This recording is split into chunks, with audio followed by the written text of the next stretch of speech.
Hello friends, good morning. Welcome to our vlog. ಇವತ್ತಿಂದು daily routine ಬಗ್ಗೆ ಒಂದು ಚಿಕ್ಕ ವಿಡಿಯೋ ಮಾಡ್ಬೇಕಂತೀವಿ. ಫಸ್ಟಿಗೆ ಇವತ್ತು ಶುಕ್ರವಾರ, ಆಷಾಢ ಶುಕ್ರವಾರ ಆಗಿರೋದ್ರಿಂದ ದೇವಸ್ಥಾನಕ್ಕೆ ಹೋಗ್ತಾ ಇದೀವಿ. ನಾನು ನನ್ನ ಮಗಳು ಈ ರೀತಿಯಾಗಿ ರೆಡಿಯಾಗಿ ಹೊರಟಿದ್ದೀವಿ. ಬನ್ನಿ ನೆಕ್ಸ್ಟ್ ಏನೆಲ್ಲ ಆಗುತ್ತೆ ಅಂತ ನೋಡೋಣ. ಫ್ರೆಂಡ್ಸ್, ಇನ್ನು ಮನೇಲಿ ಪೂಜೆನೂ ಕೂಡ ಮಾಡಿದ್ದೀನಿ. ಪೂಜೆನೂ ಮುಗಿಸಿ ದೇವಸ್ಥಾನಕ್ಕೆ ಹೊರಟಿರೋ ಅಂಥದ್ದು. ಫಸ್ಟು ಮನೆ ಪೂಜೆ ಮುಗಿಸ್ಕೋಬೇಕು. ಪೂಜೆ ಮುಗಿಸಿ ಇವಾಗ ದೇವಸ್ಥಾನಕ್ಕೆ ಹೋಗ್ಬಿಟ್ಟು ಬರೋಣ. ಬನ್ನಿ ಫ್ರೆಂಡ್ಸ್, ಅಲ್ಲಿ ನಿಂಬೆಹಣ್ಣು ದೀಪ ಹಚ್ಬೇಕು ಅಂತ ಅಂದ್ಕೊಂಡಿದ್ದೀನಿ. ವಿಡಿಯೋ ಮಾಡೋಣ ಬನ್ನಿ. ನಾನು ನನ್ನ ಮಗಳು ಅಮ್ಮ ಹೋಗ್ಬೇಕಂತ ಅಂದ್ಕೊಂಡಿದ್ದೀವಿ. ವೆದರ್ ಹೇಗೆಲ್ಲ ಇದೆ ಅಂದರೆ ಮಳೆ ಯಾವಾಗ ಬರುತ್ತೆ ಯಾವಾಗ ಸ್ಟಾಪ್ ಆಗುತ್ತೆ ಅಂತಲೇ ಹೇಳೋಕ್ಕಾಗಲ್ಲ. ಸೊ ನಮ್ಮ ಮನೆ ಕೈತೋಟ ನೋಡಿ, ಎಲ್ಲ ದೊಡ್ಡದು ಗಿಡಗಳಾಗ್ತಿದೆ ನೋಡಿ. ನಮ್ಮ ಮನೆ ಮುಂದೆನೇ ಮರ ಹಾಕ್ಕೊಂಡಿದ್ದೀನಿ ನಾನು. ಇಷ್ಟೆಲ್ಲ ಬೆಳೆಸಿದ್ದೀವಿ.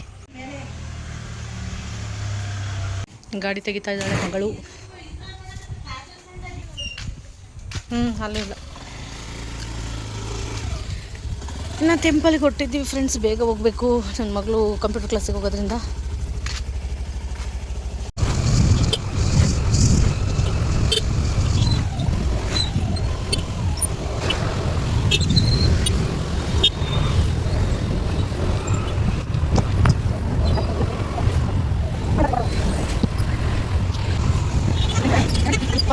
ನೋಡಿ, ಶುಕ್ರವಾರ ಇವತ್ತು, ಆಷಾಢ ಶುಕ್ರವಾರ. ಎಲ್ಲಿಂದ ನಿಲ್ಲಿಸಿದ್ದಾರೆ ಅಂದರೆ ವೆಹಿಕಲ್ಲು ಇಲ್ಲಿಂದ ಎಲ್ಲಿವರೆಗೂ ನಿಲ್ಲಿಸಿದ್ದಾರೆ ನೋಡಿ. ಅಲ್ಲಿ ಅಲ್ಲೇ ಹರಿಸಿದ್ದಾರೆ.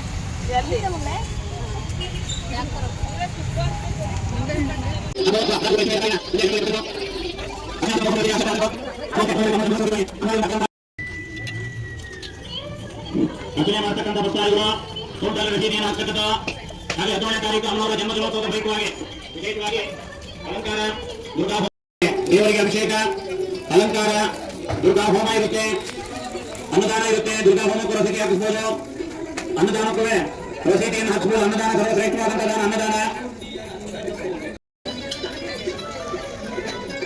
ದುರ್ಗಾ ಹೋಮಕ್ಕೆ ರಸೀಟಿ ಹಾಕ್ಬೋದು. 17ನೇ ತಾರೀಕು ಅನ್ನದಾನಕ್ಕೂ ಕೂಡ ಕೈಲಾದಂತ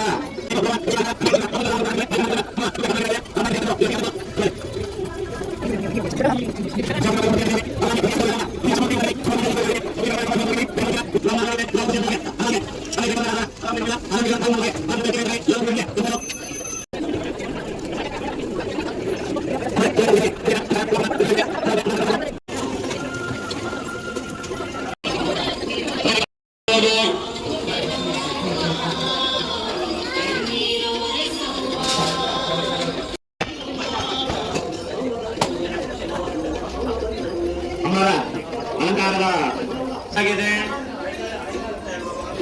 ಅನ್ನದಾನ ಮಾಡೋದ್ರಿಂದ ಯಾವುದೇ ದೋಷಗಳಿದ್ರು ಬಿಡುಗಡೆಯಾಗುತ್ತೆ. ಅನ್ನದಾನ ಸರ್ವಶ್ರೇಷ್ಠವಾದಂತಹ ದಾನ.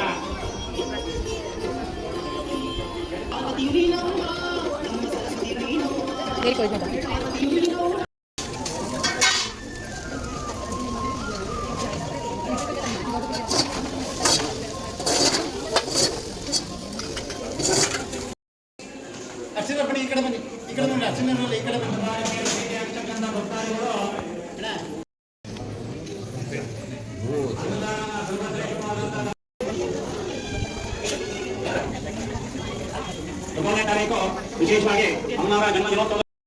ಫ್ರೆಂಡ್ಸ್, ದೇವಸ್ಥಾನ ತುಂಬ ಅಂದರೆ ತುಂಬ ರಶ್ ಇದೆ. ಸೊ ಮುಗಿಸ್ಕೊಂಡು ಹೊರಟಿದ್ದೀವಿ ನಾವು.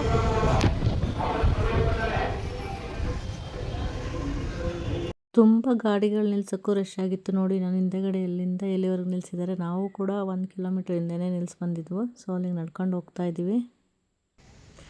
ಪೂಜೆ ಎಲ್ಲ ಮುಗಿಸಿ ಮನೆಗೆ ಹೋಗ್ತಾ ಇದ್ದೀವಿ ಫ್ರೆಂಡ್ಸ್. ಬನ್ನಿ ಹೋಗೋಣ.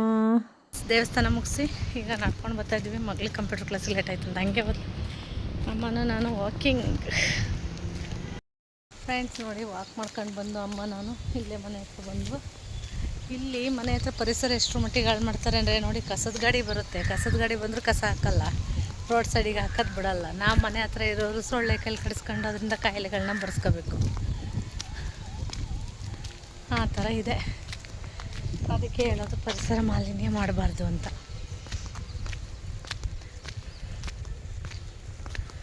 ಅಲ್ಲಿಂದ ನಡ್ಕೊಂಡು ಬಂದು 2 ಕಿಲೋಮೀಟ್ರ್.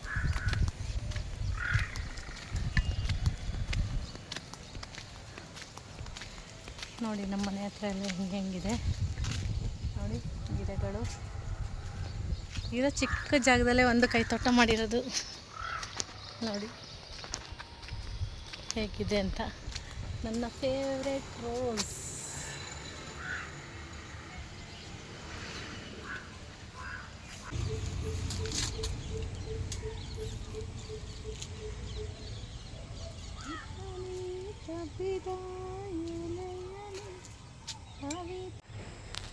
ಮಳೆ ಬಂದು ನಿಂತಿರುತ್ತಲ್ವ, ಅವಾಗ ಹೂಗಳನ್ನ ನೋಡೋದೇ ಒಂದು ಖುಷಿ. ಅದ್ರದ್ದು ಹನಿ ಹೂವುಗಳು ಹೇಗೆ ಹರಡ್ತಾ ಇರುತ್ತೆ ಅಂತ ನೋಡಿ. ಗಿಡಗಳು ಅಲ್ಗಾಡುವಾಗ ಆ ಹೂ ಟಚ್ ಮಾಡ್ಕೊ ಹೋಗುವಾಗ ತುಂಬ ಖುಷಿ ಆಗುತ್ತೆ. ನೋಡಿ ಎಷ್ಟು ಚೆನ್ನಾಗಿ ಕ್ಯಾಪ್ಚರ್ ಮಾಡಿದ್ದಾಳೆ ನನ್ನ ಮಗಳು ಅಂತ. ನಮ್ಮ ಕೈ ತೋಟದಲ್ಲಿ ಹೂವು ಬಿಟ್ಟಾಗ ನೋಡೋಕೆ ಖುಷಿ ಆಗುತ್ತೆ. ನೋಡಿ ಇಲ್ಲಿ ಅಲ್ಲಿ ಹನಿಗಳು, ಮಳೆ ಹನಿಗಳು ಎಷ್ಟು ಚೆನ್ನಾಗಿ ಎಲೆ ಮೇಲೆ ಕೂತಿದೆ ಅಂತ. Wow, super. ಆ ಹನಿಗಳ ಮಧ್ಯೆ ಹೂವು ಹೇಗೆ ಅರಳಿದೆ ನೋಡಿ, ಎಷ್ಟು ಚೆನ್ನಾಗಿ ಕ್ಯಾಪ್ಚರ್ ಮಾಡಿದ್ದಾಳೆ ಅಂದರೆ ನನ್ನ ಮಗಳು ಖುಷಿ ಆಗುತ್ತೆ. ಇದೇ ನನ್ನ ಕೈ ತೋಟದಲ್ಲಿ ಇಷ್ಟೊಂದು ಹೂವು ಎಲ್ಲ ಬಿಟ್ಟಿದ್ದಾವೆ ಫ್ರೆಂಡ್ಸ್. ನೋಡಿ ಎಷ್ಟು ಖುಷಿಯಾಗಿದೆ. ನಾನು ಕೆಲವೊಂದು ಸಾರಿ ಬೇಜಾರಾದಾಗ ಗಿಡಗಳ ಮಧ್ಯದಲ್ಲಿ ಹೋಗಿ ನಿಂತಿರ್ತೀನಿ. ಅದನ್ನು ನೋಡಿದ್ರೆ ಅದು ಅಲ್ಗಾಡ್ತಾ ಇರಬೇಕಾದ್ರೆ ನಾನೇನಾದರೂ ಮಾತಾಡಿದಾಗ ಅದು ರೆಸ್ಪಾಂಡ್ ಮಾಡುತ್ತೆ. ನನಗೆ ಅವಾಗ ಖುಷಿಯಾಗುತ್ತೆ ತುಂಬ. ನನಗೆ ತುಂಬ ಇಷ್ಟ ಅಂದರೆ ಗುಲಾಬಿ. ಸೊ ನನ್ನ ಮಗಳು ಗುಲಾಬಿ ಗಿಡದ ಮೇಲೆ ಕೂತಿರೋಂಥ ನೀರಿನ ಹನಿಗಳನ್ನ ಎಷ್ಟು ಚೆನ್ನಾಗಿ ಕ್ಯಾಪ್ಚರ್ ಮಾಡಿದ್ದಾಳೆ ಅಂದರೆ ತುಂಬ ಚೆನ್ನಾಗಿ ಮಾಡಿದ್ದಾಳೆ. ಹಾಗೆ ನನ್ನ ಫೇವ್ರೆಟ್ ರೋಸ್ ಅದು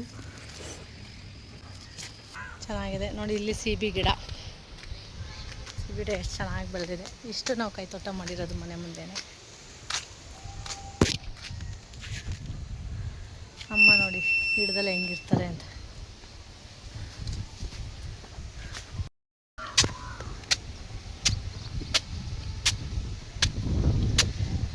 ವಾಕ್ ಮಾಡ್ಕೊಬಂದರೆ ಸ್ವಲ್ಪ ಮೈಂಡು ಫ್ರೆಶ್ ಆಯಿತು, ಕೆಲಸನೂ ಮುಗೀತು ಮನೆಯದು. ನೋಡಿ ಹೆಂಗಿದೆ ಅರಳಿ ಗಿಡ ಎಲ್ಲ ಹೆಂಗೆ ಹಾಕಿದ್ದೀವಿ ನೋಡಿ. ನಮ್ಮ ಸುತ್ತಲಿನ ಪರಿಸರ ಹೇಗಿದೆ.